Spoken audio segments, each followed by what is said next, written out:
अस्सलामुअलैकुम जी, मोहम्मद जुनैद आपकी खिदमत में हाजिर। आप देख सकते हैं इलेक्ट्रिक बस जो मरीम नवाज का लाहौर के अवाम के लिए तोहफा था। अब इनकी तादाद 67 हो चुकी है। बस का विजिट करते हैं, मुसाफिरों से जानते हैं कि वो इस बारे में क्या राय रखते हैं। आइए मेरे साथ।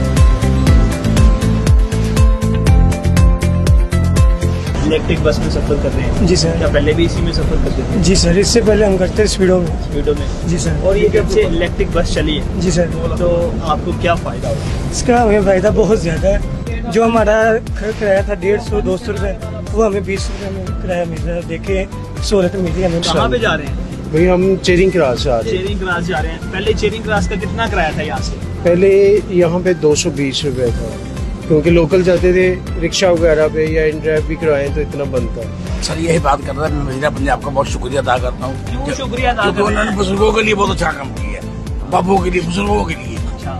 देखो कि हम लोग जब जाते हैं सीट नहीं मिलती थी, अभी इसमें सीट मिल जाती है। क्या किराया लगता है? मेरा किराया नहीं लगता, मेरे पास शनाधिकार होता है, वो मेरा शनाधिकार चेक करते हैं, बट ठीक है कहते चले जाओ।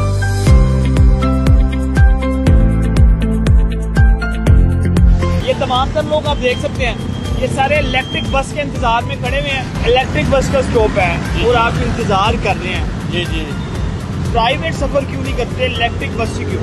इलेक्ट्रिक बस ये है कि बेनिफिट ये है, इसका किराया कम है, और ये है कि सहूलत है, एक गवर्नमेंट ने दी हुई है, उसका फायदा उठाना चाहिए।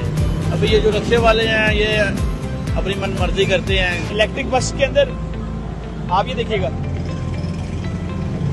ये देखें जी, ये है मरीम नवाज का पंजाब के अवाम के लिए तोहफा।